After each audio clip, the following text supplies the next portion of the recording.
La historia está llena de pandemias.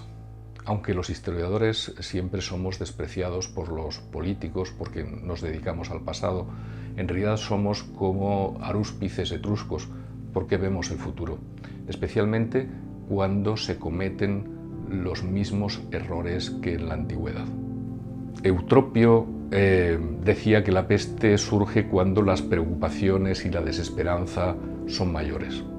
Lo decía para referirse a la peste antonina, una peste en el Imperio Romano que duró desde el 165 hasta el 180 de nuestra era, una enfermedad que, como es frecuente, vino del extranjero. La victoria de Roma contra los partos se convirtió en una gran derrota cuando los legionarios trajeron una pandemia que mató a 1/3 de la población. En Roma morían 2.000 personas diarias porque su población era muy grande y además recibía viajeros de todas partes del mundo, porque era un mundo conectado por las vías romanas y por eficientes puertos. La gente tenía miedo de salir de sus casas. Se paralizó el comercio.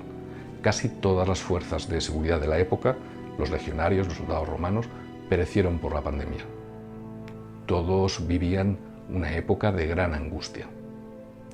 Los emperadores llamaron a los mejores expertos internacionales. En aquella época era un griego llamado Galeno, que vivió largo tiempo el duro trance de la epidemia, según su propio testimonio, pero no pudo evitar la muerte del propio emperador, del coemperador Lucio Vero, que huyó de Aquilea cuando estaba ya infectado.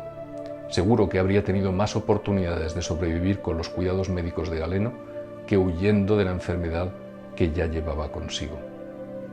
La huida a lo loco, aunque sea solo de un fin de semana, es una grave irresponsabilidad. Lo era en aquel tiempo y lo es ahora también.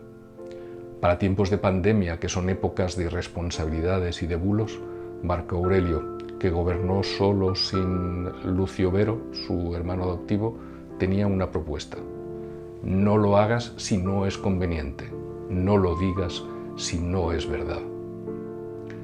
Vemos consternados como el mundo está lleno de idiotas e incluso algunos gobiernan grandes países.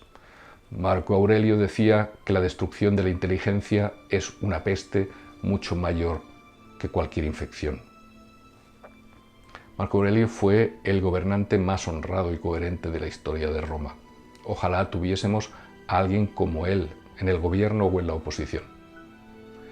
Tenía la idea de una constitución basada en la igualdad ante la ley, regida por la equidad y la libertad de expresión igual para todos. Es una cita exacta.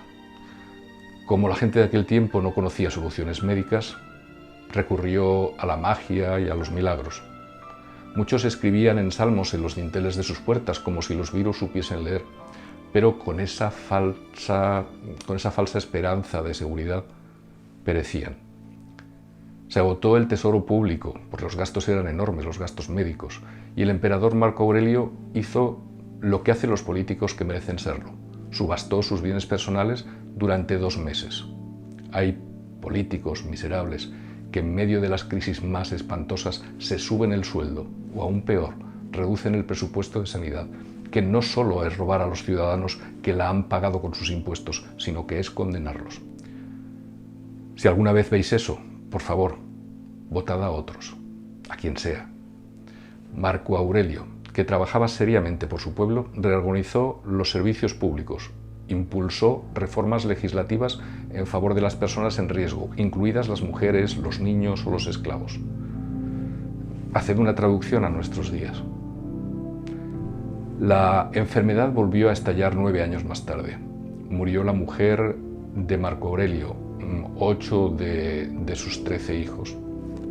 Marco Aurelio también murió por la peste tras 7 días de penosa enfermedad. En su agonía pronunció estas palabras: no lloréis por mí, pensad en la pestilencia y en la muerte de tantos otros. El mundo antiguo nunca volvió a ser igual después de la pandemia. ¿Tú cómo quieres que sea el mundo que amanecerá cuando esta epidemia mundial termine? Va a depender de cómo quieres ser tú. Marco Aurelio propone un primer paso. Él dice literalmente, amóldate a las cosas que te han tocado en suerte y a las personas con las que te han tocado en suerte vivir, ámalas, pero de verdad.